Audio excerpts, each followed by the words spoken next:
Hola, ¿qué tal? Muy buenas noches a todos. Bienvenidos una vez más al Centro de Estudios Nováspidas de la Fundación Anaheim.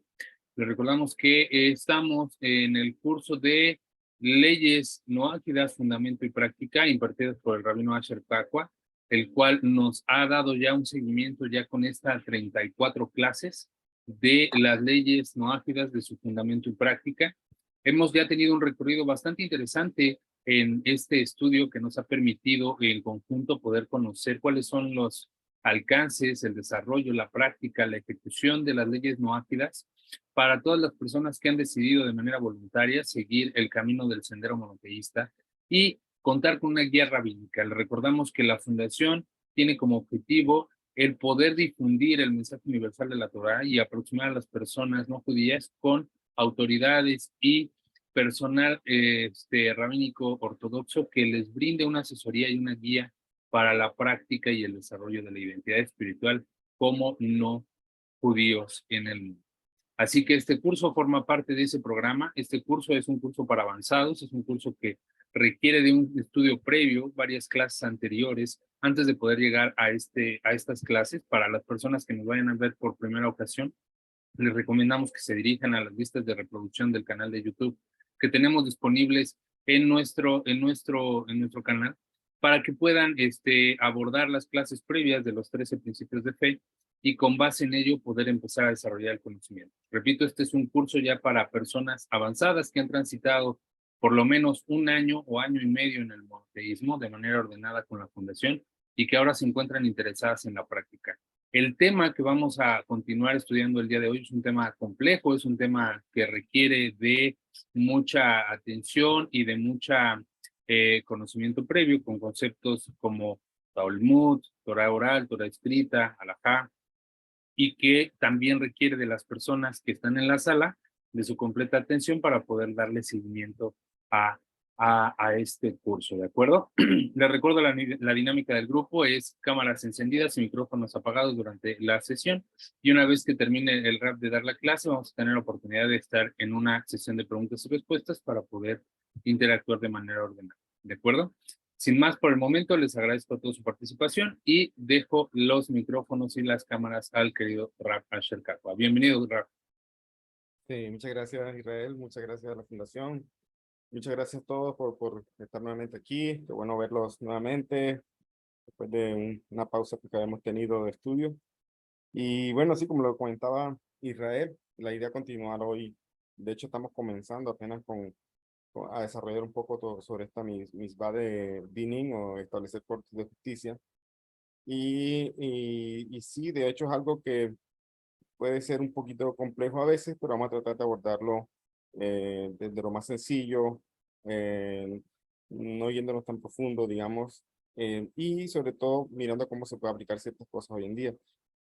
Obviamente, tal cual, como sabemos, para los tribunales de justicia, incluso que existen en los países, en los gobiernos, hay que saber de leyes y lo demás. Lo mismo pasa desde el aspecto de lo que son las leyes de acuerdo a la Torá. También hay que saber eh, bastante a profundidad las leyes. Me refiero con esto que a veces de pronto se puede entender eh, un, un abogado, vamos a decirlo así, de pronto con un juez o un juez, digamos, de las naciones, de pronto con un juez del pueblo judío, un Dayan, tal vez tenga mucho de qué hablar, de muchos temas a profundidad, muchas cosas en común. En el caso para nosotros es para tener una idea, este curso que estamos haciendo, este módulo.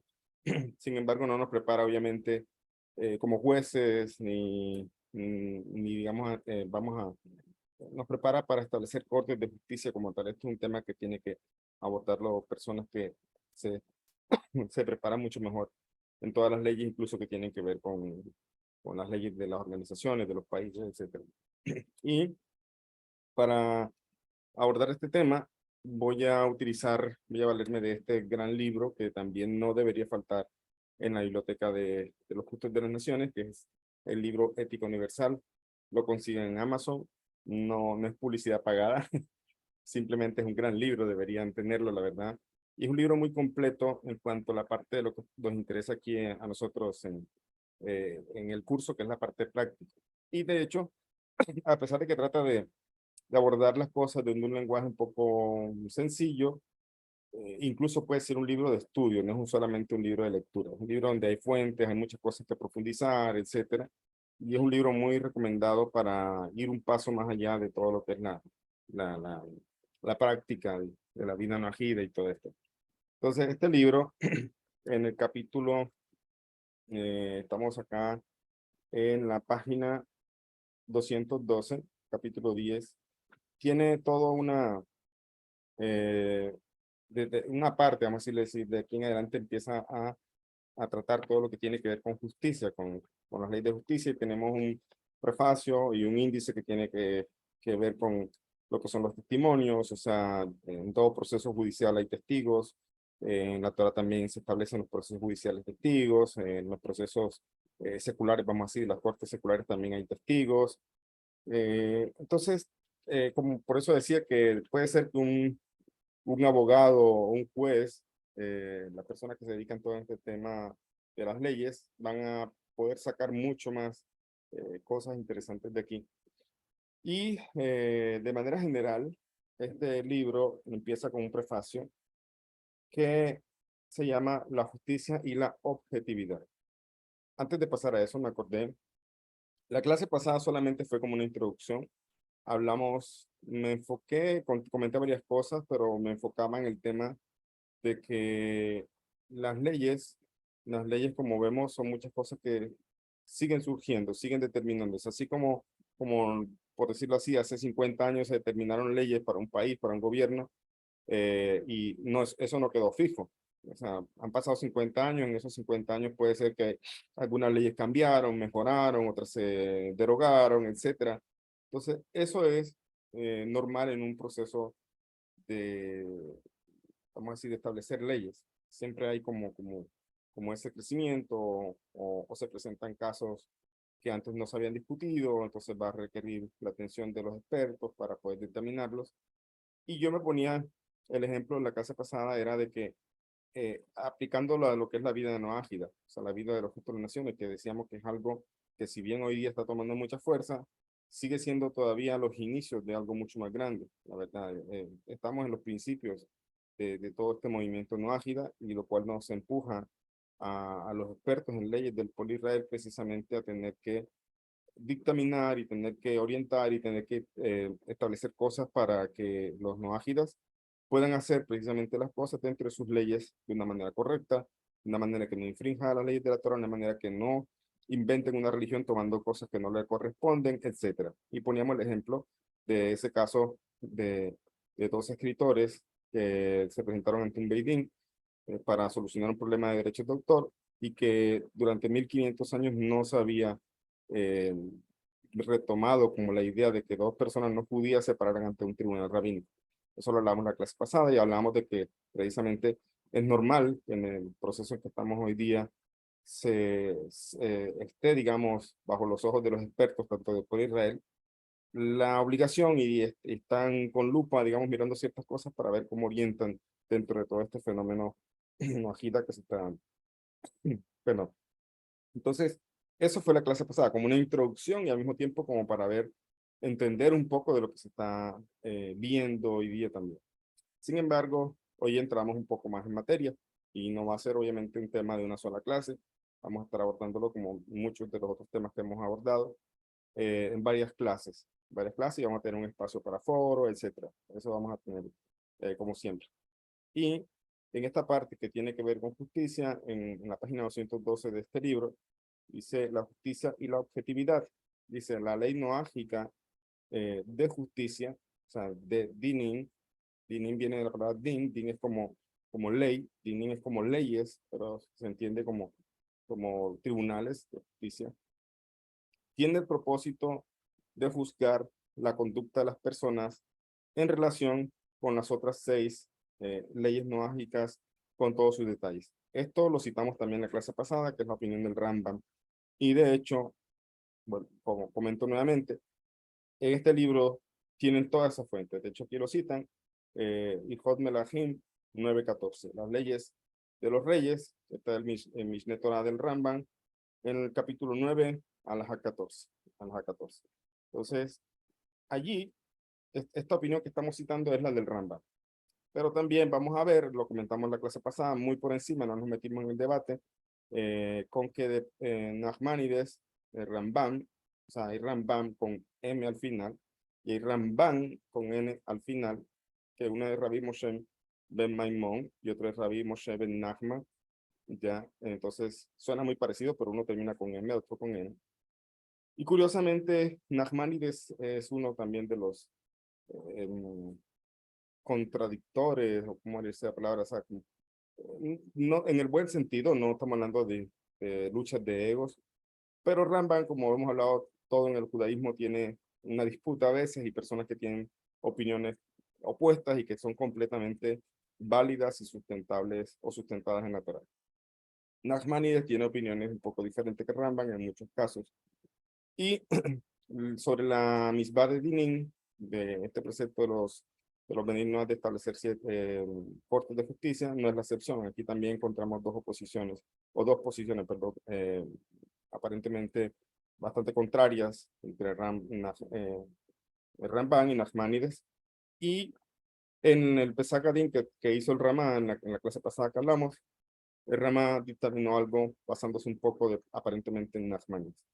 Entonces, no nos vamos a meter en esa discusión, por eso me gusta el libro, lo trae de una manera un poco más sencilla, al punto donde tenemos que ir, y precisamente citando esa primera opinión, es que las misbah de Dinin, o sea, este precepto de establecer cortes de justicia que tienen las naciones, tiene el propósito de juzgar la conducta de las personas en relación con las otras 6 misbot, o sea, como guardar o procurar que se dé cumplimiento de las otras 6 misbot relacionadas con las naciones.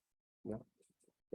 Hemos observado, dice, y con todos sus detalles, o sea, cuando hablamos las 7 leyes, son como 7 categorías, por decirlo así, que tienen muchos detalles, muchos matices, etcétera, muchas cosas ya más específicas.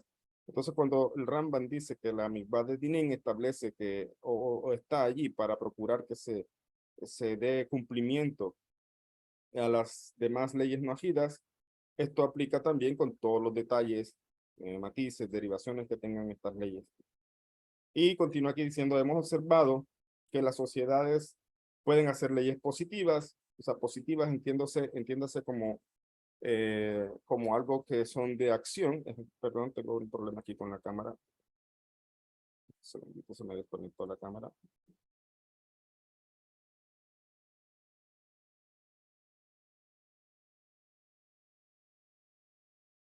Un segundito.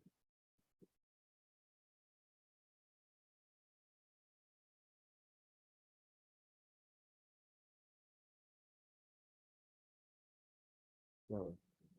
Regálame un minutico mientras se conecta la cámara y ya. Continúo.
Bien, disculpen ahí el inconveniente. Entonces estaba diciendo que entiéndese positivas, leyes positivas, porque uno se preguntaría, bueno, ¿cómo así que leyes positivas? ¿Acaso hay leyes negativas? No. Todo lo que establece la Torah, toda la obligación que hay de misbot, son positivas al final de cuentas. Pero tenemos misbot que tienen que ver eh, con digamos, abstención o prohibiciones de hacer algo. Y tenemos misbot que tienen que ver con acción. En este caso, la misma de Dinning, de leyes de establecer cortes de justicia, es evidente que es una misma de acción, o sea, de hay que hacer cortes de justicia. Las otras ya hemos hablado, aparentemente son solamente negativas, es decir, prohibitorias, pero también tienen un aspecto positivo dentro de ellas. Entonces aquí dice, hemos observado que las sociedades pueden hacer y hacen leyes positivas, o sea, de acción, para, que sirven para fines técnicos, prácticos o administrativos, de acuerdo con todas las necesidades, el carácter, el temperamento y las costumbres de sus pueblos. Al mismo tiempo, esta ley positiva debe operar dentro de los contornos y parámetros generales de los imperativos divinos de la ley de Noé. Escuchen, esto es muy importante. Porque si bien es cierto que los países, los gobiernos han establecido reglas, leyes para poder dirigir a sus ciudadanos y para poder establecer, digamos, el cumplimiento de ciertas normas dentro de la sociedad, al mismo tiempo hay otras leyes que por lo menos últimamente se están regulando, o se están regulando, no, perdón, se están estableciendo en aras de la libertad, pero realmente van en contra de lo que son las leyes de la Torá, las leyes, incluso leyes no ágiles, ¿me entienden? Por ejemplo, este tema de la libertad sexual y todo esto que la libertad de escoger o sentirse tal o de tal forma, etcétera, parecen algo realmente, o son cosas en aras de la sociedad, pero precisamente vemos aquí de que no todo, a pesar de que sean leyes que establezcan los gobiernos, los países, etcétera, no van de acuerdo al cumplimiento de lo que son las leyes de la Torá. ¿Ya? Entonces, precisamente es importante aclarar eso. O sea, que si bien los países han venido estableciendo leyes en aras de el orden, como dice por ahí, libertad y orden, o sea, en aras de la justicia, eh, esto debe ser de acuerdo a la ley de la Torá, ¿ya? Eh, o a las leyes de Noah en este caso. La ley noágica o de justicia también se ocupa de hacer cumplir tal ley positiva. O sea, también se ocupa de que esto se haga de una manera correcta. Sin embargo, a diferencia de los principios eternos de la ley noágica, la ley positiva se puede cambiar. La ley noágica de justicia no solo juzga la infracción de otras leyes, también trata el cumplimiento de la justicia en sí mismo y la rebelión contra las instituciones legítimamente constituidas y los funcionarios de justicia, como la policía. Ay, perdón, lo que pasa es que tengo la cámara del móvil y hay alguien que me está llamando, entonces por eso se conecta la aplicación. Un segundo.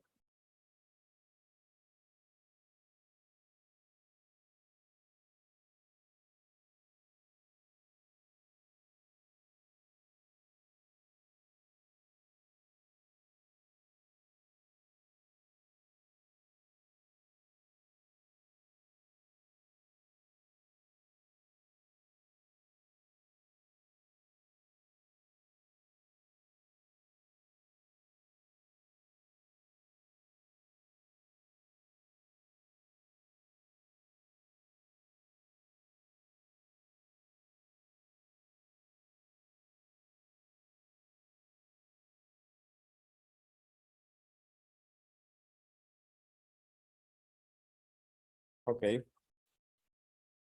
Entonces,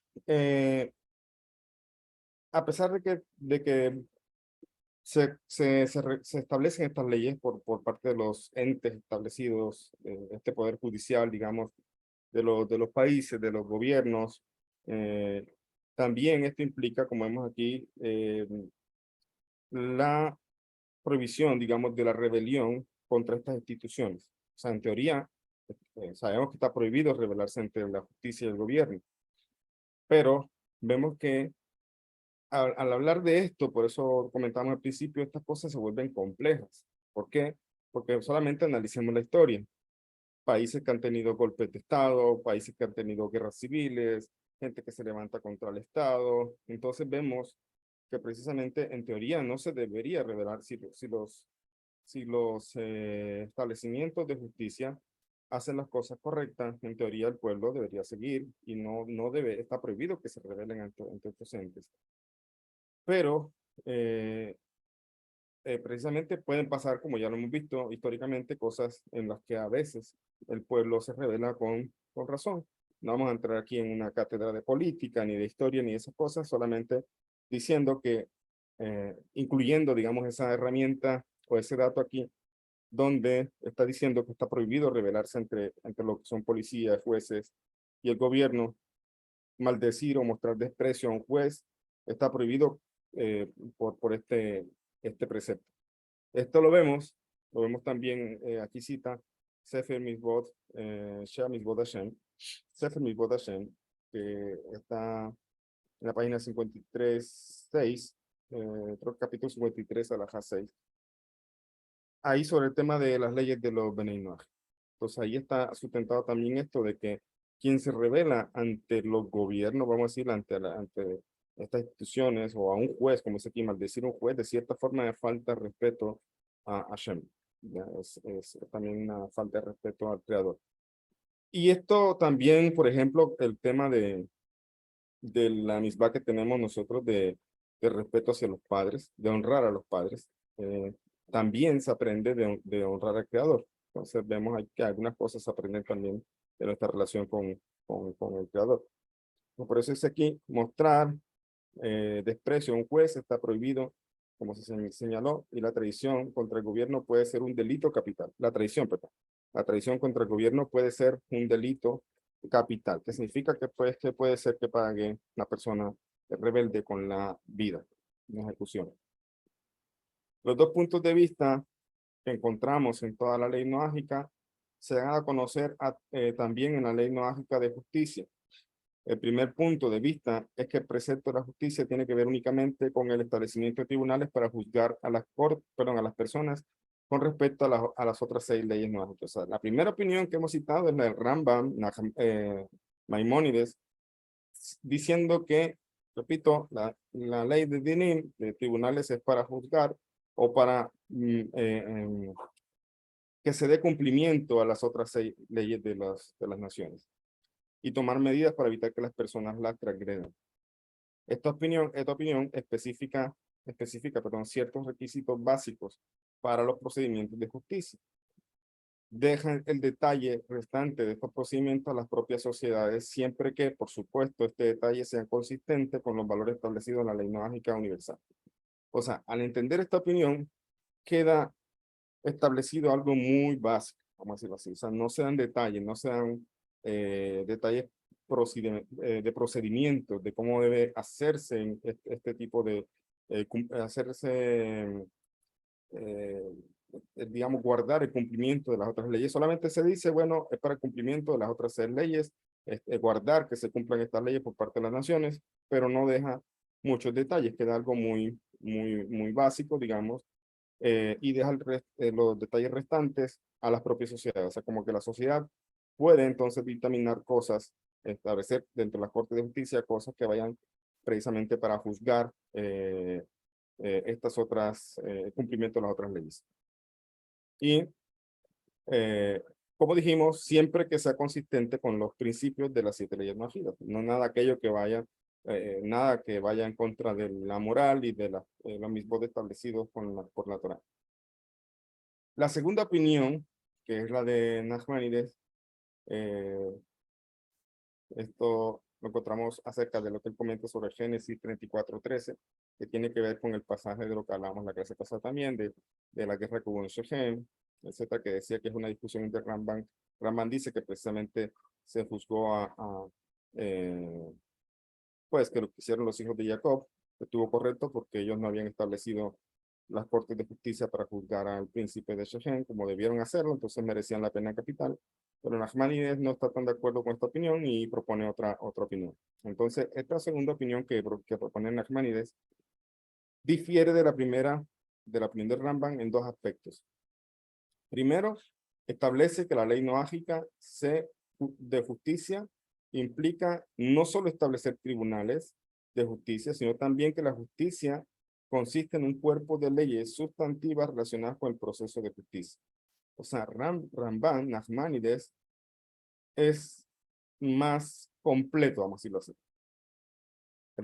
Maimónides dijo, sí, es para guardar las 6 leyes anteriores, pero no es muy conciso, no es muy detallado en los procedimientos o las cosas que se deben tener en cuenta para poder establecer unas cortes de justicia correctas.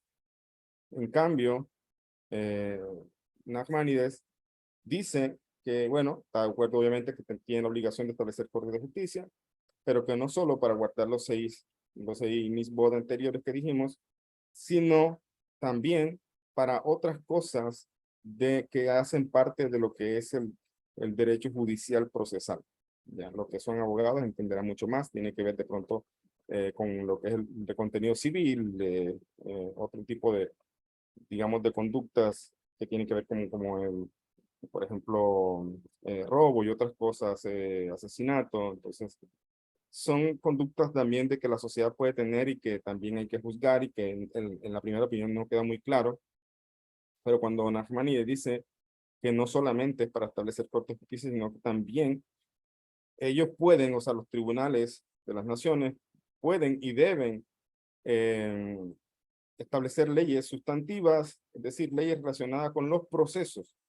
O sea, ellos mismos pueden determinar cómo se hacen los procesos o lo que se llama aquí derecho judicial procesal y el contenido de la ley civil. No dejaría esto reglas prácticas y prácticas legisladas positivamente y variables de sociedades particulares en la misma medida que lo hace la primera opinión. En segundo lugar, considera que esta ley sustantiva, ya sea judicial, procesal o civil, es esencialmente la misma que la ley judía. Y este es donde analizamos muy brevemente la clase pasada, donde algunos posquín no estuvieron de acuerdo, posquín posteriores con el Ramá, no estuvieron de acuerdo con, a pesar de que él dictaminó ese caso de los dos no judíos que se acercaron con él, había un rabino también por medio, que se acercaron para un tribunal rabínico del Ramá, para que solucionara un problema de derechos de autor. El Ramá dictaminó basándose en esta opinión, esta que acabamos de ver, ¿ya?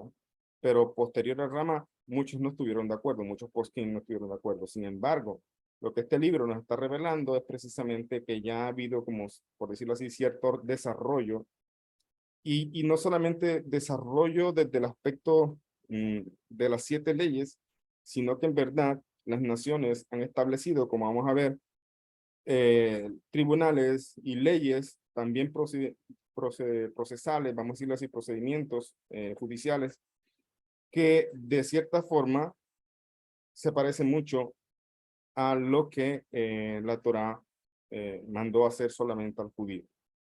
¿Ya? Entonces ahí donde, en principio, en la época de Ramá, de pronto como que no estaban muchos de acuerdo en muchas cosas con esto, pero hay que entender, y vamos a mirar hoy, que en verdad mucho de lo que la justicia maneja en los diferentes países está, de pronto no lo hicieron pensando en leyes nojidas, de pronto no lo hicieron buscando la Torá, pero resulta que establecieron tribunales y justicias y procedimientos para poder juzgar que de alguna manera tienen muy parecido mucho parecido a lo establecido por la Torá. Por ejemplo, miren que los abogados estudian una materia que se llama, yo no soy abogado, nunca he estudiado eso, pero tengo amigos que lo han comentado, hablan sobre derecho romano y de Roma aprenden muchas cosas también que tienen que ver con ciertas cosas que sirvieron de base para lo que es la justicia. Pero en verdad, mucho del derecho romano que hay es basado en el derecho judío, por decirlo así, en lo que están las leyes de la Torá.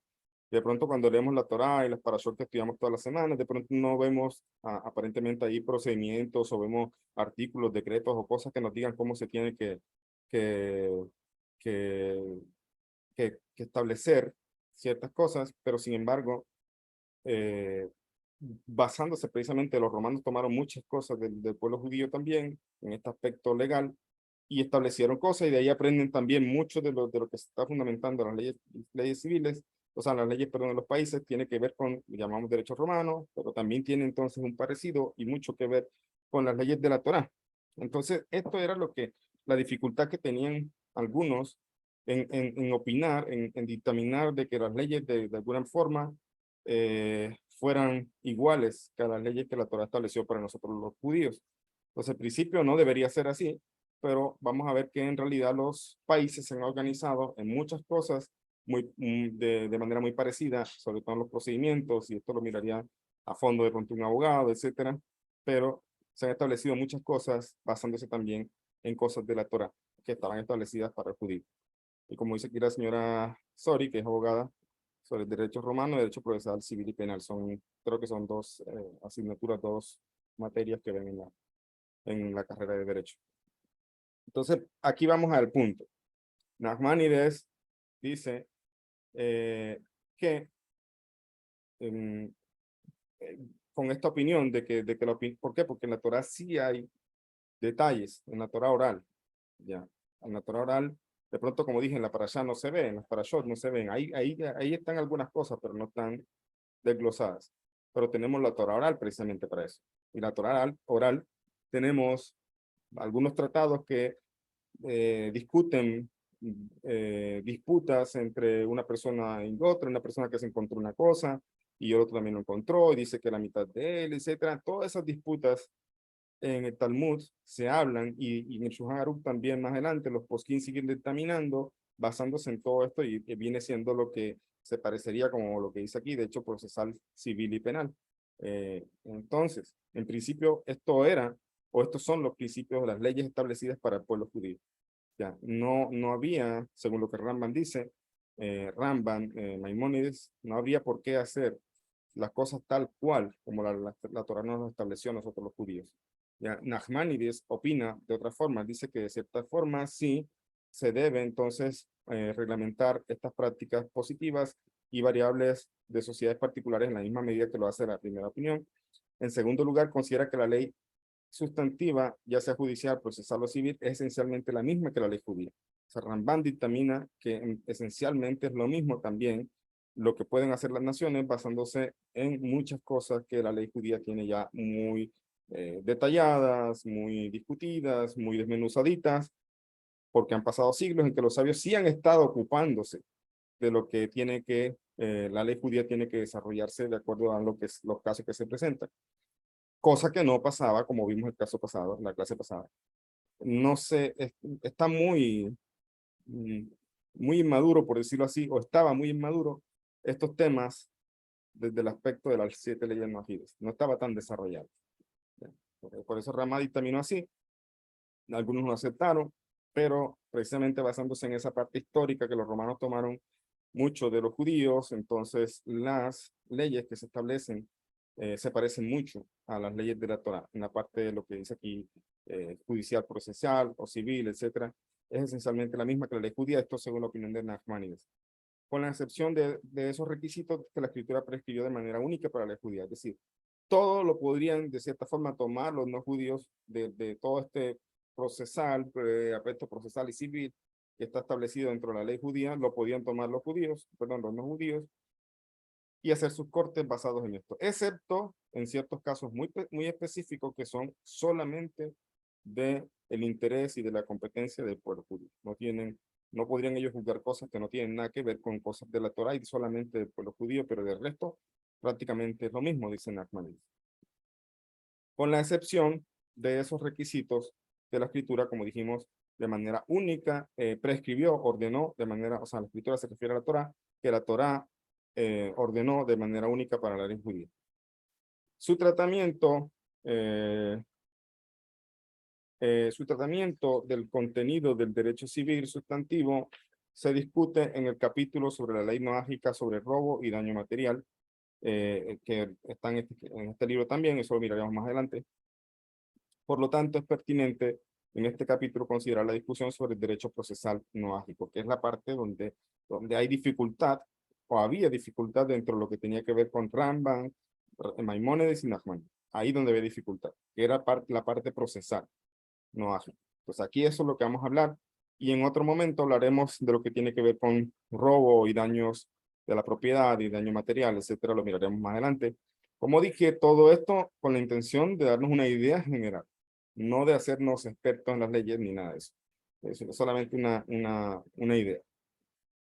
Y dice acá, con respecto a los requisitos para un sistema de justicia, se podría decir que las dos opiniones prevén dos estándares o niveles distintos de objetividad en la justicia. La primera opinión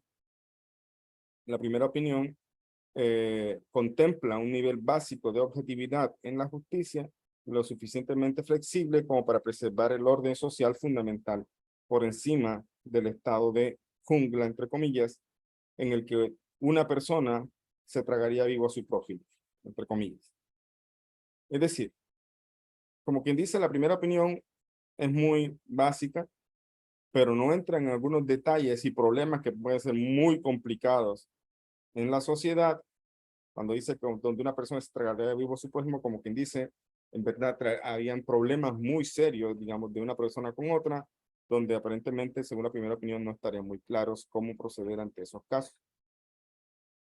Este nivel básico de justicia opera en contra de las amenazas del colapso social, como matar y saquear. El primer nivel.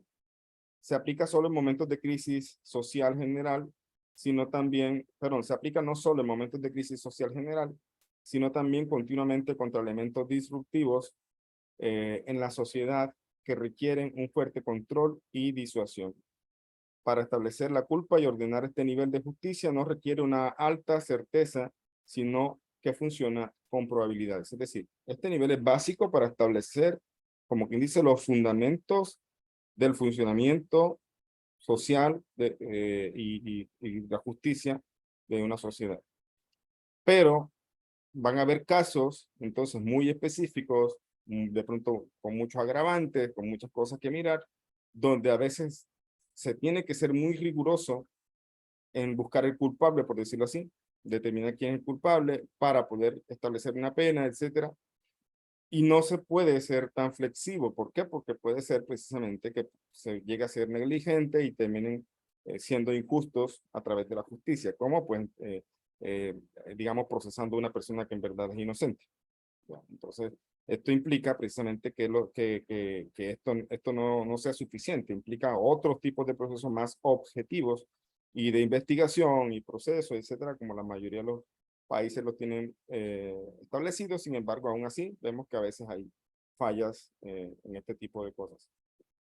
Entonces, para establecer para establecer la culpa y condenar, este nivel de justicia no requiere una alta certeza, sino que funciona con probabilidades.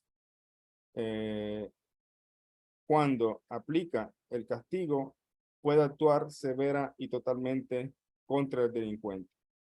Esta es una justicia practicable con un firme control del orden social. La segunda opinión es la de la justicia con un mayor nivel de objetividad. Entonces, la opinión de Namadi. ¿Por qué es más objetivo? Porque establece mucha más rigurosidad para poder ejecutar el cumplimiento de estas leyes. Para emplear estándares, como dice aquí, de procedimientos más rigurosos y pruebas de culpabilidad para justificar el castigo. Exige mayores estándares de certeza, mientras que la posición básica en la ley noágica está de acuerdo con la primera opinión. La mayoría de las sociedades modernas, eso es lo que le estaba diciendo hace un momento, la mayoría de las sociedades modernas y desarrolladas han adoptado muchas de las características de la segunda opinión, que en consecuencia ahora tienen la fuerza de ley noágica. Y ahí está el punto. ¿Por qué la adoptaron? ¿Por qué adaptaron estas leyes? Es decir, si no, hasta ahora vemos a las naciones interesándose de manera colectiva por las leyes, por buscar a Dios, por seguir las órdenes que Hashem ordena, aún dentro de su ámbito no judío. Entonces, ¿cómo se dio entonces este desarrollo parecido a lo que tiene el judío dentro de las naciones modernas si no había tal cual como un fundamento de lo que es la ley noágica conocido o divulgado así? La razón es lo que dijimos. Fue a través del derecho romano, como explicaron aquí en el chat, que también eso tiene mucho que ver con el derecho procesal judío establecido en el Talmud y otras cosas. Entonces, esto ha pasado. Nachmanides dijo una cosa, Rambam, Maimónides dijo otra cosa. Está bien, Rambam dijo eso. Rambam dijo que no deberían aplicar estas cosas. Pero una cosa es lo que diga Rambam y otra cosa es lo que ha pasado. Lo que ha pasado en la sociedad es eso, que las personas, las sociedades han establecido procedimientos rigurosos para aplicar los castigos. ¿Qué significa rigurosos? Pues tratar de ser lo más objetivos posible, investigar, buscar evidencias, buscar obviamente cosas para que puedan inculpar a una persona, me refiero que demuestren de verdad que es culpable, etcétera, etcétera. Entonces, eso pasó.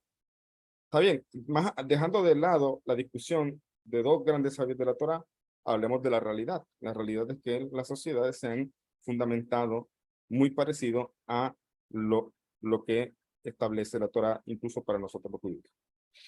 Entonces, aún así, incluso en estas sociedades, las rigurosidades de más alto nivel de justicia también puede suspenderse en caso de una ruptura del orden social o cuando ocurre una amenaza interna importante como el terrorismo. O sea, significa que en el caso que todas estas cosas tengan un rigor o un rigor objetivo, en un caso de colapso interno de un país o como hablamos de guerra social, guerra civil, lo demás, etcétera, a veces muchas leyes desde el aspecto procesal se suspenden, es decir, como que quedan, es difícil cumplir esas leyes allí en un estado fallido. Entonces, pero de alguna manera tampoco simplemente no hay justicia, ¿no? Entonces se vuelve al punto básico que decía Rambam, a los pilares básicos de cumplimiento fundamental que una sociedad debe tener dentro de lo que es no robar, no matar, etcétera, que está establecido dentro de estas leyes generales. Entonces, en el caso que un Estado falle, vamos a decirlo así, de internamente, del aspecto social y el aspecto de Estado, de autoridad, etcétera, podría el Estado volver a el aspecto primordial que hablaba del Rambam, el aspecto donde se le da un cumplimiento un poco básico, no tan estricto en los procedimientos, pero por lo menos tiene que haber algo de justicia. La sociedad puede volver a un estándar de justicia básica durante el tiempo suficiente que sea necesario para restablecer el orden. Un segundito.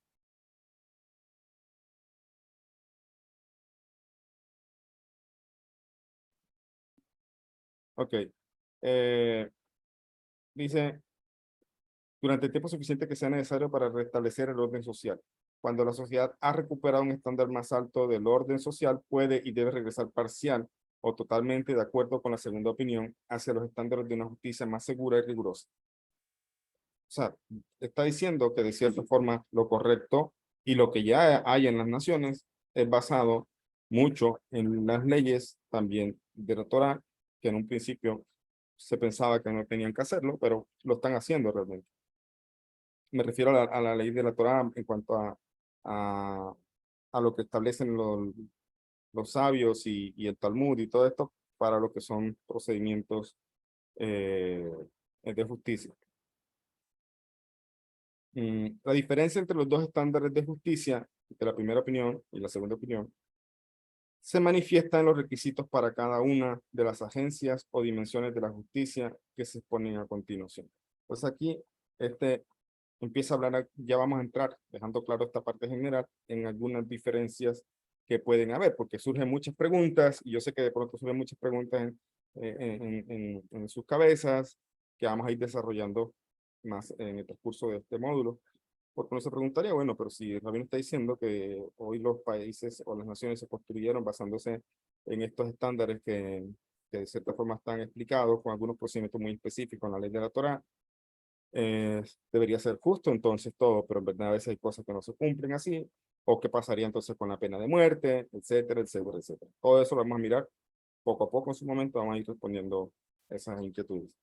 Precisamente porque aquí entramos en lo que tiene que ver con esas diferencias, las diferencias que pueden haber en los detalles. Entonces aquí dice el segundo título, la justicia activa y la justicia abstracta. Dice la justicia, excepto quizás en la sociedad más perfecta e ideal. Sí, estamos en el capítulo 10, en este momento página 215. La justicia, excepto quizás en la sociedad más perfecta e ideal, utópica, necesita no solo un tribunal y un sistema judicial para aplicar la ley, sino también empleados del Estado que la hagan cumplir. Como cuáles, la policía, y tal vez incluso las Fuerzas Armadas en circunstancias extremas, cuando se les llama para este propósito. Y los que llevan a cabo el castigo y la detención tienen este papel. Todos ellos son agentes del Poder Ejecutivo del Estado, simbolizado en varias formas en la ley como rey, entre comillas, o gobierno, entre comillas. O sea, este poder del Estado tiene la calidad de acción que impulsa, mantiene y cuando es necesario restaura el orden social de acuerdo con la ley. La justicia necesita el auxiliar de la ejecución. O sea, no es solamente juzgar y ya, necesita a alguien que vaya y ejecute lo que se juzgó, lo que se dictaminó. Al mismo tiempo, y principalmente la justicia, no es solo acción, sino también juicio. Como tal, esto es distinto a la aplicación efectiva de la ley. Una cuestión histórica importante ha sido si la función de juzgar de la justicia debe ser separada de la función ejecutoria requerida para la justicia y cuándo debe estar separada. En los tiempos modernos, esta cuestión surgió por la idea de un poder judicial independiente, separado del rey. Eso es lo que muchas de las naciones tienen. O sea, el poder judicial es separado, digamos, independiente del gobernante, vamos a decirlo así, precisamente porque el gobernante no está exento de ser juzgado en caso que haga cosas que no debe hacer. Y cuando hay alguien que se pone por encima de esto, hablamos entonces de tiranía, de un régimen, etcétera. Y como quien dice, empieza a manejar las cosas a su conveniencia. Hoy día el poder ejecutivo del gobierno vendría siendo como el rey. El rey vendría siendo el poder ejecutivo del gobierno, que anteriormente tenía una función judicial, ya anteriormente. La ley noágica estipula que los jueces deben ser nombrados, pero no descarta la posibilidad de que el ejecutivo, monarca, presidente o primer ministro, también pueda participar en la función judicial. En ese caso, que es más probable que ocurra en los dos extremos del desorden social o en la persona de un líder verdaderamente grandioso como el rey Salomón, el requisito es que el líder ejecutivo ponga en práctica el juicio propiamente dicho en lugar de ejercer funciones ejecutivas regulares. Ya, o sea, lo que pasa es que, como decíamos, el rey, antiguamente el rey era el rey, o sea, no, por eso que hay una bendición, si no sabían que hay una bendición dentro de las bendiciones que se recitan por muchas cosas, cuando se ve un arcoíris, cuando se escucha un trueno, etc. Hay una bendición cuando se ve un rey, pero esa bendición hoy día no se hace. Y dice la alajá, es precisamente porque los reyes de hoy no son como los de antes. ¿Ya? Precisamente por eso. ¿Por qué? Porque un rey, por ejemplo, el rey de España, la reina de Inglaterra, son reyes, pero es un título nada más. No son reyes como antaño, que los reyes de antaño eran lo máximo, es decir, la máxima autoridad y lo que ellos querían, incluso que fueran caprichos y fueran cosas absurdas, había que hacerlo porque era rey. Y si el rey decía hay que matar, nadie se podía escapar de eso. Y si el rey daba un decreto, no se podía retractar, que es lo que vemos, por ejemplo, cuando estudiamos el tema de la Megilá de Purim, que precisamente el rey Hasberot dijo un decreto y él no lo anuló, el decreto.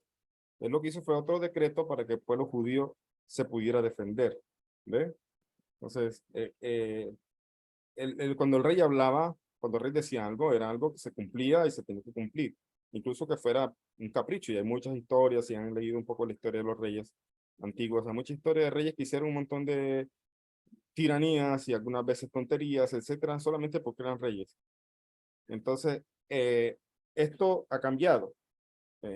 Precisamente con el tiempo se ha separado un poco ese poder del rey, o sea, no es completamente inmune y ahí tenemos otro poder, el poder que puede incluso juzgarlo en el caso que se desvíe de las cosas que tiene que hacer.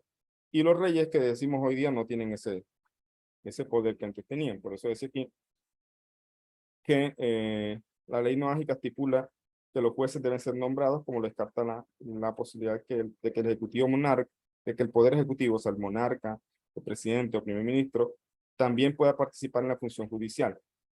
En este caso, que es más probable que ocurra en los dos extremos del desorden social o en la persona de un líder verdaderamente grandioso como el rey Salomón, el requisito es que el líder ejecutivo ponga en práctica el juicio propiamente dicho en lugar de ejercer funciones ejecutivas regulares. Sabemos aquí a un rey como el rey Salomón que también juzgaba. era también como al mismo tiempo el poder judicial. Y en ese caso es una excepción muy grande, porque precisamente el rey Salomón no era cualquier persona, era un rey que Hashem le dio la sabiduría para juzgar de manera adecuada y tenía ese poder a pesar de ser un rey. Entonces, es más práctico, común y generalmente deseable que las funciones del gobierno ejecutivo y el juicio correspondan a personas distintas e instituciones separadas. Y esto es lo más sano. ¿Por qué? Porque precisamente si no es así, se puede corromper, todo se vuelve tiranía. Es lo que antes hacía un rey y era aceptado porque era rey, y aunque fueran muchas cosas, asesinatos y masacres y conquistas, etcétera, y podían ser aceptadas solamente porque era un rey, hoy día le llamamos tiranía. Incluso hablamos de reyes tiranos, o sea, me refiero a reyes que eran muy malos, ya, reyes muy malos. Entonces, hoy día puede pasar un presidente, un primer ministro, no tiene el poder de un rey, pero cuando intente de alguna otra forma tener ese poder, hablamos entonces de un tirano, hablamos de un régimen, hablamos de un totalitarismo. Entonces ahí donde empieza, puede pasar que se revele el pueblo precisamente ante estas situaciones.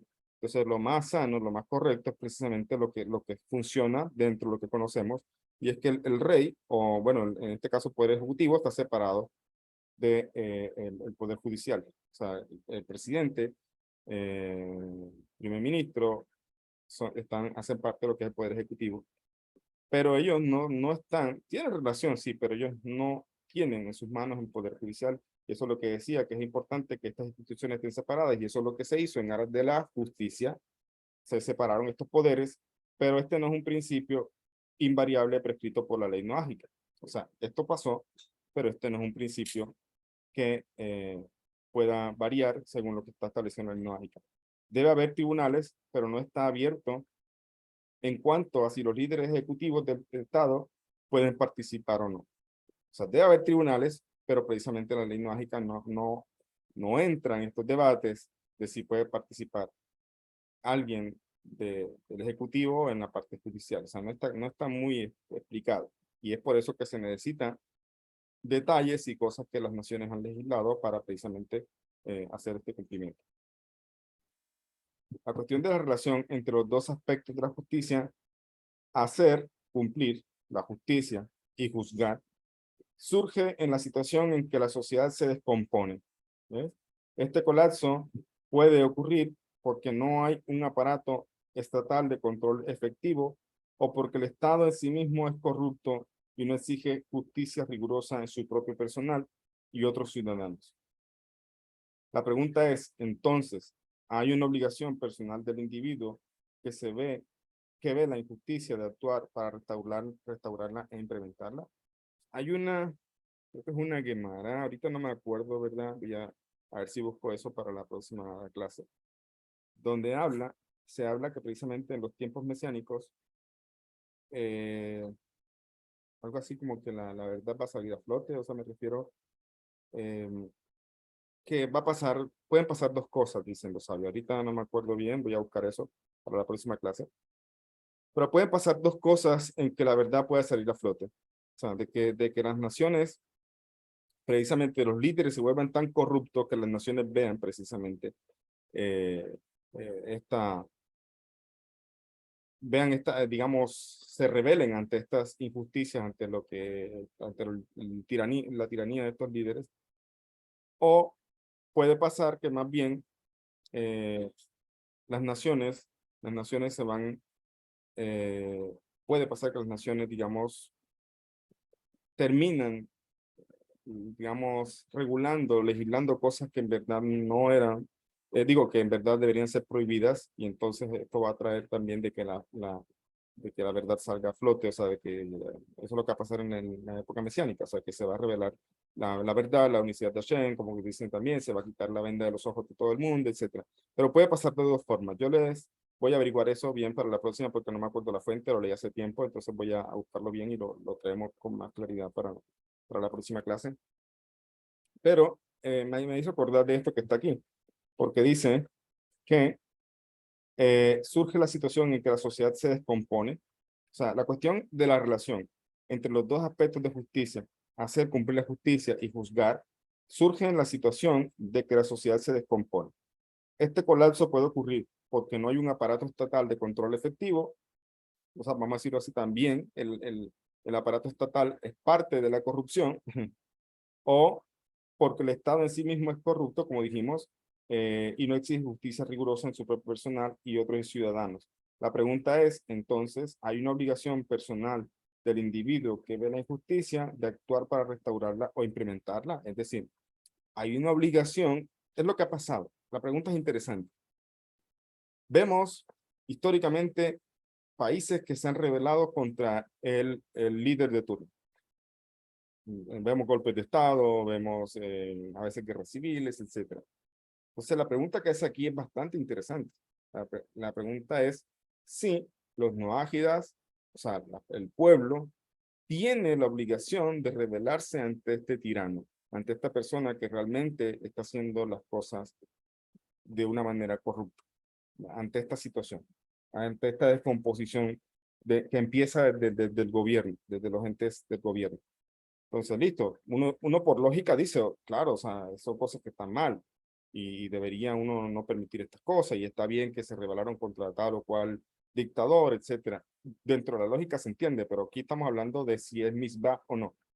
Ya, si es misbah en aras de lo que tiene que ver con DININ, con tribunales de justicia, en aras de lo que tiene que ver con el precepto de leyes o de justicia que una nación debe tener, cuando no hay justicia, la pregunta es si el pueblo tiene la misma de rebelarse. Eso es lo que está diciendo aquí. O sea, si tiene, bueno, no dice esa palabra de rebelarse, dice de actuar para restaurar e implementar la justicia que no hay. Eso es lo que dice acá. O decimos que la justicia no se aplica en el estado de naturaleza, entre comillas, al que la sociedad vuelve cuando se descompone.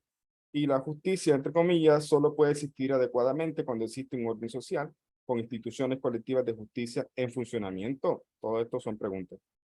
En forma de plantear esta pregunta, otra forma, perdón, de plantear esta pregunta es si la justicia es solo una necesidad positiva, juicio, adjudicación y aplicación de la ley, sino también e igualmente en esencia es una necesidad negativa. Como dijimos, negativa es de no corromperse, o sea, es la parte de las prohibiciones, actuar para detener la injusticia, o decimos que la justicia es exclusivamente abstracta para conocer la ley y poder juzgar de acuerdo con ella.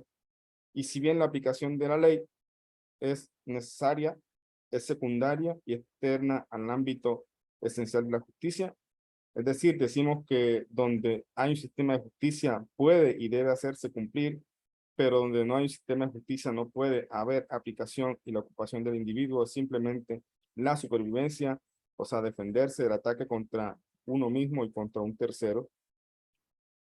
Un tercer aspecto más, todo esto son preguntas que se van a desarrollar, son preguntas. Un tercer aspecto más específico de esta pregunta es si hay circunstancias en las que un testigo de un delito, especialmente uno por el que se prescribe castigo, también debe juzgarlo y castigarlo. Si la justicia llama a la acción para detener la injusticia de circunstancias de colapso social, entonces la urgencia de la acción y no solo estándares de juicio indulgentes puede requerir que el testigo juzgue a un delincuente y si es necesario también lo castigue. Alternativamente, de acuerdo con el segundo punto de vista, uno podría decir aquí que la justicia no funciona en el estado de naturaleza, naturaleza entiéndase como lo básico, y aquí también un testigo no puede juzgar. O sea, en pocas palabras, está haciendo preguntas en cuanto a este tema que vamos a desarrollar, pero ¿qué pasa si un estado se corrompe? Que es lo que está hablando, ya donde la justicia se pierde, lo que se llama justicia. Entonces, el pueblo no está siendo juzgado de manera correcta, incluso de pronto el pueblo está participando en la corrupción de los líderes. Entonces, primera pregunta, ¿se puede, o es una misma que se busque restablecer este orden? ¿Ya? También se entiende que hay un preceptor, o sea, como todas las leyes nogidas, tiene un aspecto positivo, o sea, de acción y un aspecto de prohibición negativo. Entonces, el aspecto de acción hay que ser tribunales de justicia. Es el aspecto positivo, entre comillas, entiéndase positivo como acción. Y el aspecto negativo es, no podemos dejar que la justicia se corrompa. ¿Ya? Si eso tiene un aspecto negativo, entonces o un aspecto prohibitivo en cuanto a que la justicia se corrompa, entonces parecería entenderse de que hay una misma de, vamos a decirlo así, revelarse y restablecer la justicia nuevamente. Pero estamos hablando que todo eso es un proceso largo y un proceso de un Estado fallido. Y todo proceso de un Estado fallido para volverse a reconstruir como Estado va a tomar tiempo. Y dentro de ese tiempo, el Estado fallido volvió, como dijimos, a los estándares básicos de justicia. Por eso se llama un Estado natural.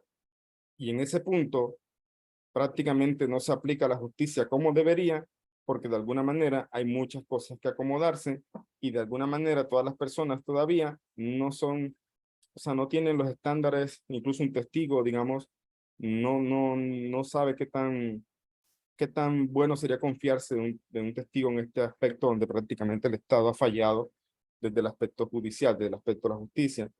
Eso es lo que está diciendo, por ejemplo, aquí al final. Alternativamente, de acuerdo con el segundo punto de vista, se podría decir aquí que la justicia no funciona en el estado de naturaleza y aquí también un testigo no puede juzgar.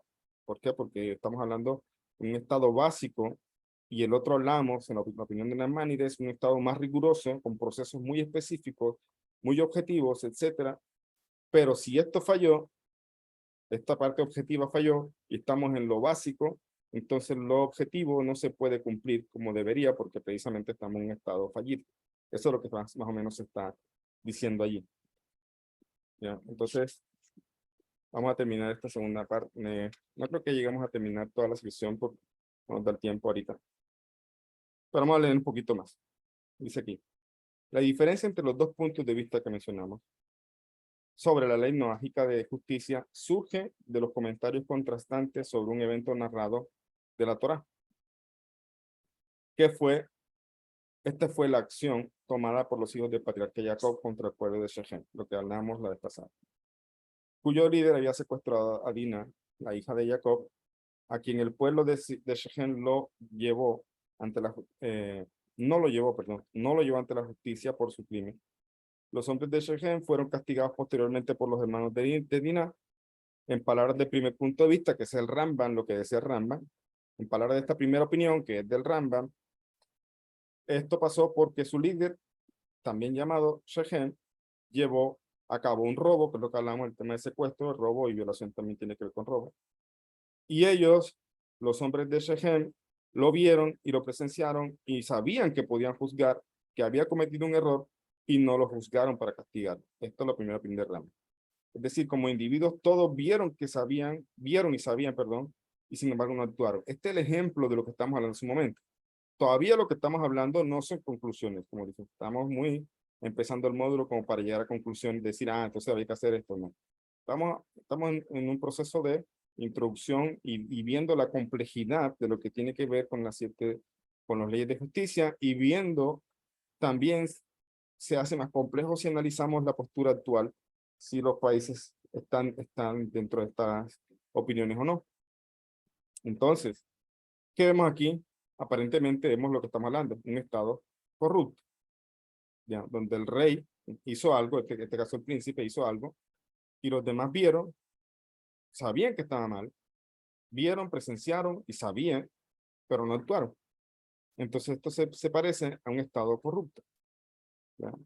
Recordemos que en el primer punto de vista establece que el precepto de justicia implica la acción positiva de nombrar jueces, pero también tiene un aspecto negativo, como decíamos, o sea, un aspecto prohibitivo, que es advertir al pueblo, es decir, prácticamente no aceptar la injusticia. O sea, vemos aquí las dos caras. Bueno, ya lo hemos hablado, como hemos dicho durante la clase, hay dos caras o dos aspectos, o dos facetas, o dos lados de las mismas no ágidas. Un aspecto prohibitivo, un aspecto de acción o positivo. Entonces, con respecto a la justicia, el aspecto positivo es establecer cortes de justicia. Y el aspecto, perdón, negativo o prohibitivo es no permitir la injusticia. ¿Ya? Esa es la parte negativa del precepto. En circunstancias en las que los tribunales quedaron inoperantes, donde el propio gobierno se había vuelto ilegal, como el caso de Shechem, la función activa de la justicia podría transferirse a las personas. O sea, aquí, en este punto, donde incluso el mismo gobierno, el mismo príncipe, falló, por eso hablamos de un estado fallido, entonces la función de justicia podía transferirse a las personas. O sea, como que las personas pueden hacer justicia en un caso así. Y esto está, dice una nota aquí de pie de página, y en este punto de vista los hermanos de Dinah, Shimon y Levi tenían la justificación para juzgar y castigar a los hombres de Shechem. O sea, según este punto de vista, ellos se hicieron culpables, todo el pueblo también, al no juzgar lo que estaban viendo, porque sobre ellos recaía este precepto. Y eso explica de por qué entonces, como ellos se hicieron culpables de merecedores de la pena de muerte, esta es según la opinión de Rambam, esta es la razón por qué los hijos de Jacob fueron y mataron al pueblo de Shechem, porque tenían plena justificación al ellos mismos debían juzgar y también debían prohibir la injusticia y no lo hicieron, entonces se hicieron merecedores de la pena de muerte. ¿Y quiénes ejecutaron esa pena de muerte? Según esta opinión de Rambam, los hijos de Jacob fueron y ejecutaron lo que tenían que hacer. O sea, ellos no fueron simplemente como hermanos llenos de ira a vengar a su hermana, sino que ellos fueron a cumplir una voluntad divina. ¿Se entiende? Eso ahora según lo que se dice aquí, según la opinión de Rambam. Ahora dice acá, aquí la falla al no actuar de los individuos que vieron y sabían se convirtió en una transgresión. Esta visión de la justicia, que incluye acciones para restaurar y realinear el orden social con la ley, incluye el permiso para que un testigo a veces se convierta en juez. Esta opinión ha sido reformulada con respecto al incidente de Shechem de la siguiente forma. Si una persona vio a otra transgredir una de las leyes noágicas y no la juzgó y castigó, entonces esta que vio, ella misma es responsable del castigo. La segunda opinión, que es la de Nachmanides, sin embargo, no aprende la ley de justicia de la conducta practicada en una situación donde el gobierno y los tribunales ya no funcionan. Desde este punto de vista, no era razonable pedirle a los hombres de Shechem que se rebelaran contra su líder político y no fue por su falla que fueron castigados. O sea, Nachmanides, lo que decía la vez pasada, no lo explicamos muy bien, solamente lo mencioné. Entre Rambam y Nachmanides hay un marloquet, o sea, una diferencia de opinión respecto al incidente de Shechem. Rambam lo justifica basándose en este tema de que si se corrompe el poder, ellos pueden también ser jueces y juzgar y no lo hicieron, entonces merecen la pena de muerte. Pero Nachmanides entiende que en verdad no necesariamente esto le transfiere a ellos la digamos, el poder de rebelarse o de establecer la justicia, vamos a decirlo así, porque en este caso, donde de la justicia, de la conducta practicada en una situación donde el gobierno y el tribunal ya no funcionan, no se podría hacer eso.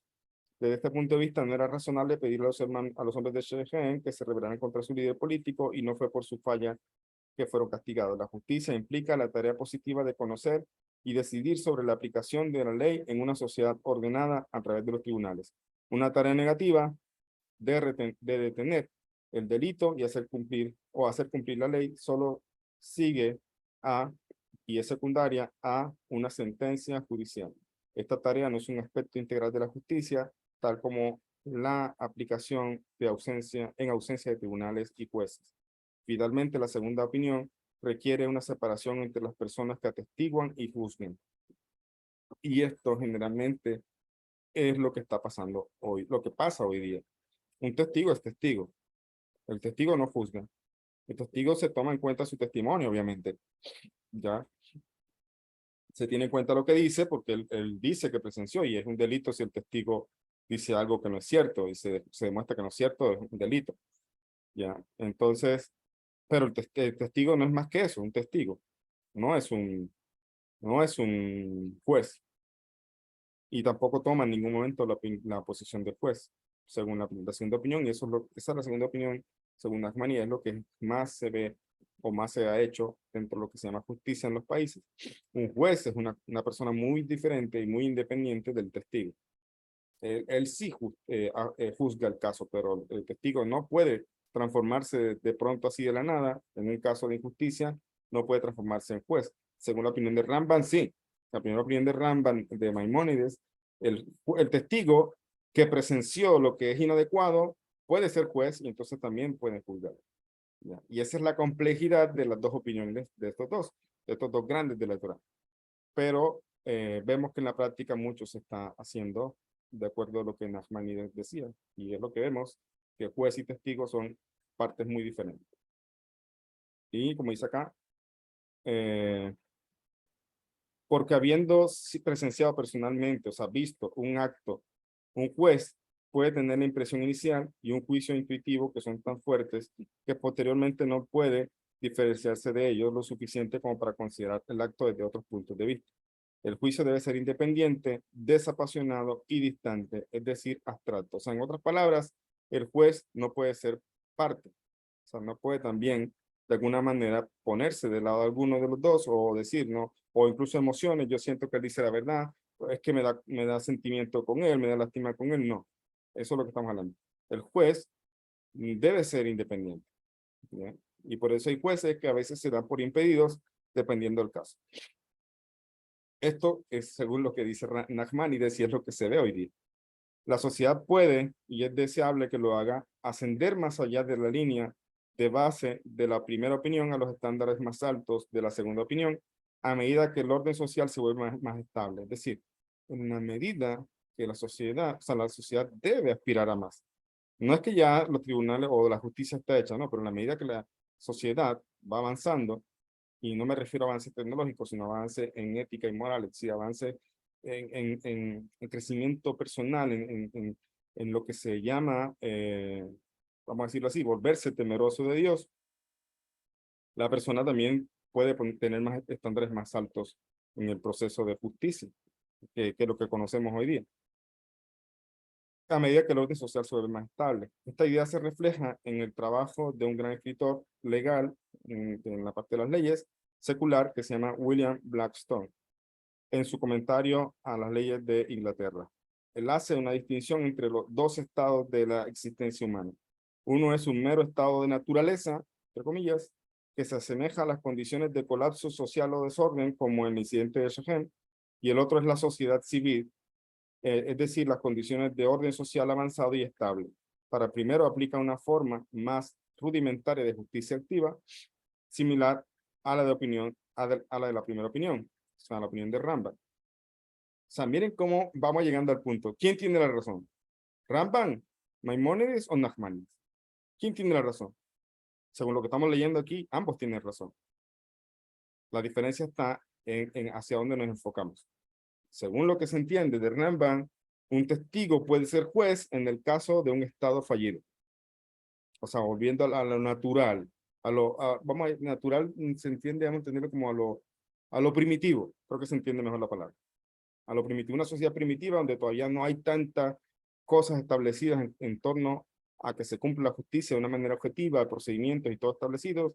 Entonces, en ese punto primitivo, sí se puede hacer lo que Ramban, Maimónides decía, de que el testigo puede entonces convertirse en juez y hacer, buscar restablecer el cumplimiento de la justicia. ¿Ya? Y cerrar el micrófono, por favor. ¿Alguien tiene el micrófono abierto? Colabórame, Israel, por favor. En el segundo caso, de Nachmanides, es un estado mucho más avanzado, un estado mucho más establecido, un estado socialmente estable, judicialmente estable, su justicia tiene procedimientos muy objetivos. Allí no se podía hacer lo que Ramban dice, ahí no puede ser que un testigo sea juez. Entonces, ¿qué pasa aquí? ¿Los dos tienen razón? Sí, porque en un estado pueden pasar las dos situaciones.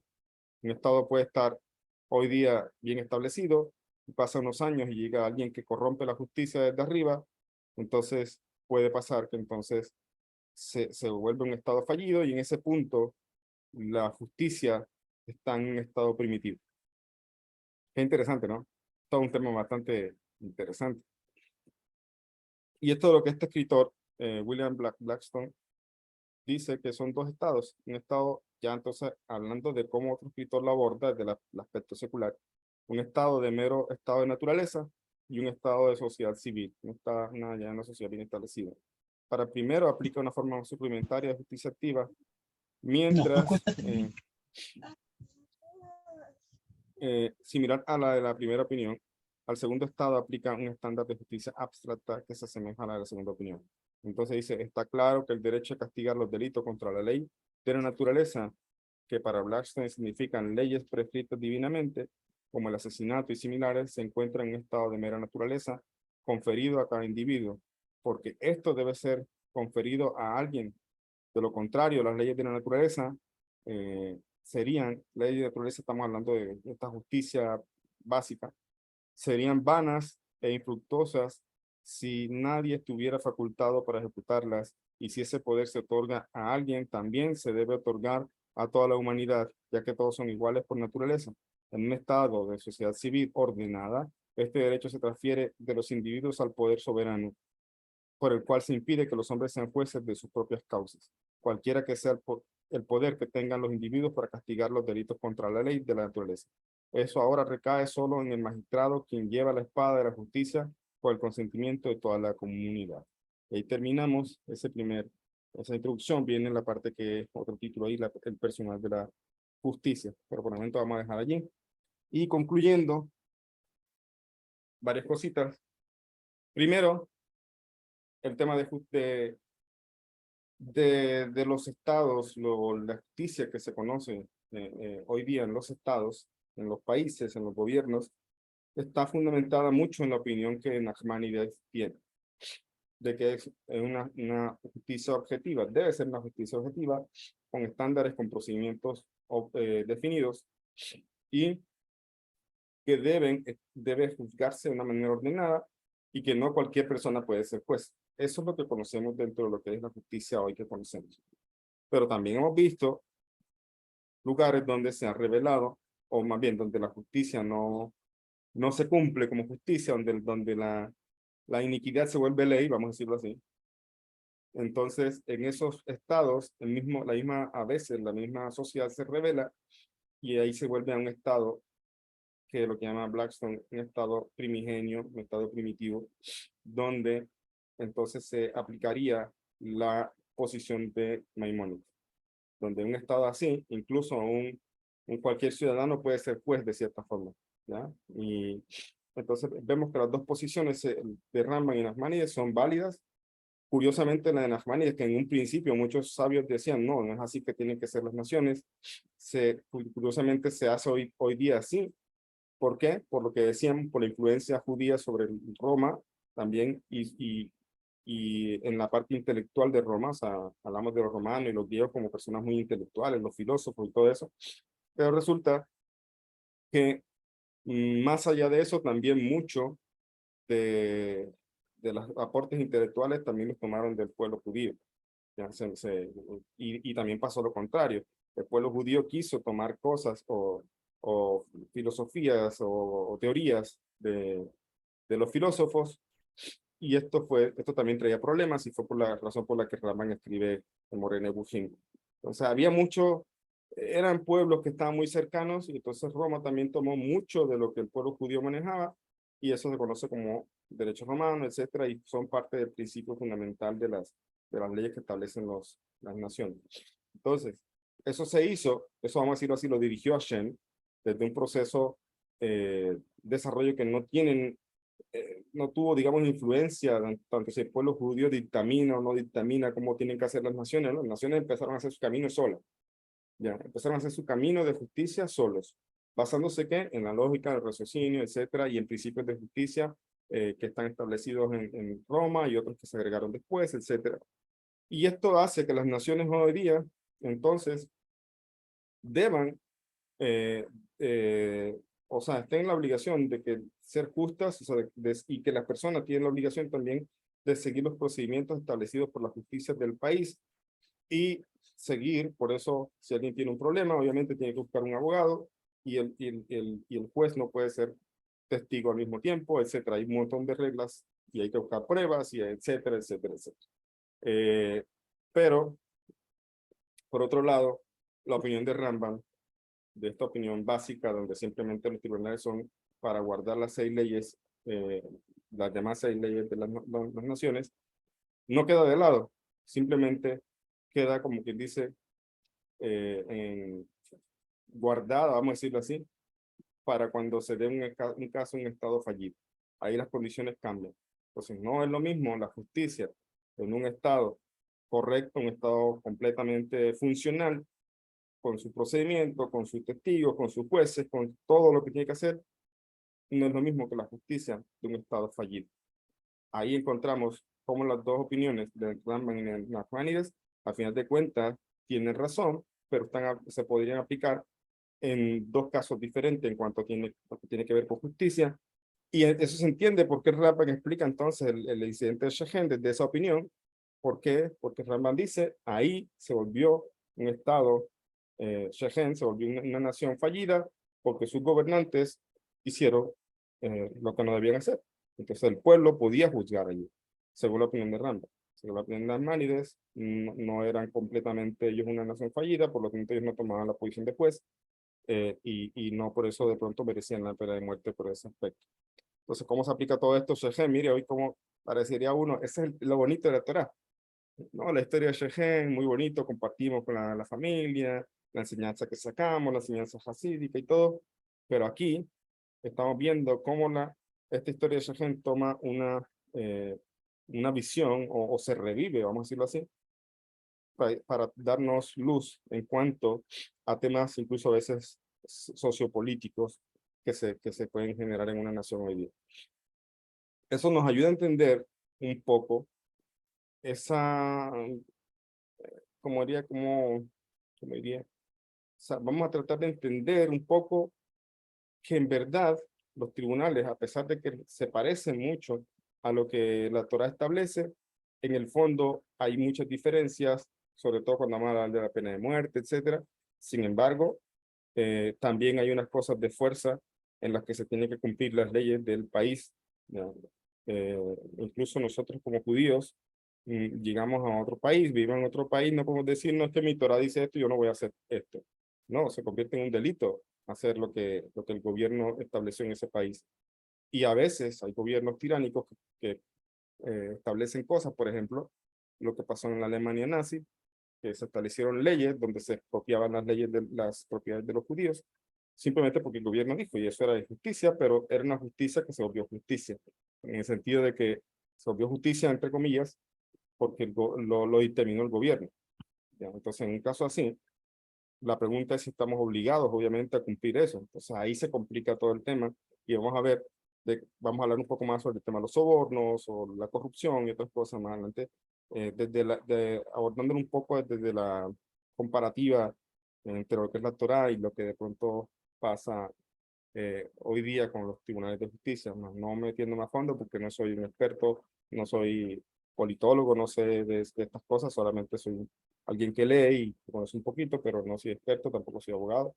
Pues ahí empezamos a ver un poco más a fondo toda esta importancia de la misbah de Dinin, viéndolo en un aspecto práctico, no solamente ahí, porque es una de las misbot que a veces menos sabemos cómo aplicar, y en cierta forma no la vamos a aplicar tal cual como estamos aquí estudiando, porque nosotros no somos quienes establecemos puntos de tribunales de justicia, pero debemos saber las implicaciones que esto tiene. De la misma forma que una persona vive en un país, tiene que también conocer un poco, y si puede, todas las leyes de su país, para no ser víctima de cosas que de pronto van en contra de la ley. O sea, tenemos también una responsabilidad de conocer las leyes del lugar donde vivimos. ¿Ya? Yo, por ejemplo, el próximo año con la ayuda de Hashem, creo que ya viajo para Israel nuevamente y me toca estudiar un poco, ponerme al día un poco con ciertas leyes, porque de pronto uno por desconocer la ley puede terminar haciendo algo que de pronto no está bien. Entonces, en la parte de política, digamos, de las leyes de Israel hay muchas cosas que desconozco y uno debería, por obligación con uno mismo, estar al día o por lo menos no ser un ignorante de las cosas que se deciden en el país, ¿cierto? Acá la misma aplicación más o menos, si queremos llevar esto a la práctica, es saber un poco la implicancia de las leyes no agidas en nuestra vida, en la parte de justicia, saber, conocer, más de pronto en la práctica no vamos a ser testigos o no vamos a ser jueces, o podemos ser jueces dentro de la parte secular si la persona estudió para eso, etcétera, etcétera. Pero vamos a ver que al final de cuentas hay muchos matices que no van a veces de acuerdo exactamente a lo que se establece en los Bate Din, en los tribunales rabínicos que juzgan para el pueblo judío. ¿Ok? Entonces ahí terminamos por hoy. Quisiera escuchar de pronto si tienen alguna pregunta, de pronto no muchas preguntas porque tengo otra reunión ahorita, Ok, pero dale si quieres pase para 2 preguntitas. claro que sí, vamos a dar oportunidad por lo menos a 2 personas para que puedan hacer sus preguntas. Solamente algo que quería comentar para poder, a lo mejor con esto se ejemplifica un poco más esta parte que estábamos mencionando sobre los dos escenarios en el cumplimiento del derecho. Hay una frase de Bolívar que dice, cuando la tiranía es ley, la revolución es un derecho. Entonces me parece que va a ejemplificar muy bien esa parte, ¿no? Cuando ya hay un Estado fallido, entonces es necesario reestructurarlo y organizar de nuevo. Y lo que parecería una ausencia de derecho es para la reconstrucción del Estado. Adelante, estimada Alicia. Para que no vengan a decir que Rabino los está enseñando a ser revolucionarios. No, sí, ya, aquí vamos a, No, todos mentira, es vamos a broma, es ser broma. guerrilleros. Sí. Adelante, Adelante. estimada Alicia. Buenas noches, Rabino. Rabino, Buenas noches, algo señora Alicia. cortito. Hace muchos años vi en un periódico local de mi país que decía una noticia de Israel que decía que el esposo había permitido la eutanasia para la esposa. Lo que me llama la atención es que decía, y esto es una alajá. Se permitió, pero no era permitido porque no era prohibido. Pienso que en Israel la eutanasia. ¿Y por qué dijo que era una alajá? Si me puede explicar. ¿Y qué es ¿Dónde leyó eso? ¿En eutanasia un periódico? pasiva? Es un periódico, sí, de aquí de mi país. Ya. Me gustaría leerlo también. O sea, mire, el tema de la eutanasia también tiene unas cosas que de pronto yo no mencioné para no hacerlo complicado. Pero habría que mirarlo a fondo de qué está hablando también, ¿ya? Ahora, si eso pasó en Israel, hay que también tener en cuenta lo que me llama la atención, lo mismo que le llama la atención a ustedes, de que es halajá, digamos, mirar cómo sucedió, que hablan bien de artículo, me gustaría leerlo. Pero ya lo he explicado muchas veces, o sea, el Estado de Israel es un Estado político, no todo está a veces de acuerdo a la Torá, entonces pueden haber cosas que suceden allá que no necesariamente van de acuerdo a la Torá, o sea, entonces hay que mirar bien. Ok, Ra. Yo quiero hacer una invitación a todo el Gracias. público general, Sí. aprovechando ahorita que están haciendo esta intervención. Las preguntas que vayamos a hacerle al rabino que sean muy dedicadas a lo que acabamos de ver del tema y principalmente dedicarlas al tema de la ley no judía, porque ahorita si bien causa curiosidad la pregunta que acaba de hacer la estimada Alicia, deberíamos yo pienso que deberíamos de tener más esfuerzo en entender las propias leyes para nosotros y para poder comprender esa aplicación, porque el tema que estamos abordando ahorita es bastante complicado y a lo mejor es muy pesado para algunos, pero si le seguimos el hilo conductor, nos vamos a dar muchas maravillas con respecto a la práctica de los preceptos. Esto que estamos viendo es algo fundamental sobre cómo aplicar el derecho cuando no hay un Estado de Derecho y si delante de la Torá eso es una transgresión o no es una transgresión, ¿no? Entonces, me Exacto. parece que eso es algo muy, muy importante. Bueno, me parece que esa era la única mano levantada. Por lo tanto, entonces ya estamos concluyendo la clase del día de hoy, salvo que quiera agregar algo más, Ra. No, bueno, ahorita que no me acuerdo cuántas clases llevamos que no hemos hecho foro, puede ser que de pronto se necesite hacer un foro y ahí compartimos un poco más preguntas Me si las hay parece de que todo esto que estamos hablando. desde la última clase, desde el último foro van 5. 5, ok. Entonces Ujú. puede ser que para la próxima clase hacemos un foro, o bueno, depende también de ustedes. Si ustedes creen que hay muchas preguntas y cosas que resolver, de pronto de clases pasadas también, podemos hacer foros. Si todo está entendido hasta ahí, podemos continuar con la temática. No sé qué piensan ustedes los del grupo. Ok, sería bueno que nos comentaran si tienen Ujú, si consideran que es necesario hacer un foro para que abordemos algunos puntos. ujú. Ok, todos están 1A. Bueno, aquí Han hay un entendido. comentario. José López Sí. dice que muchas gracias, hay que continuar. Bueno, entonces, Sí, excelente. Bueno, entonces la próxima clase vamos a seguir hablando. Este tema me parece muy interesante, la verdad, y apasionante. Y bueno, con la ayuda de Shem vamos a continuar la próxima clase. Les deseo una bonita noche. Gracias a todos, gracias a la Fundación, gracias Israel. Muchas gracias por todo. muchas gracias a todos. De igual Que manera, gracias por su descansen. participación. Gracias, Feliz noche a todos, feliz noche. Buenas noches. Feliz noche. Feliz noche. Gracias, Ra.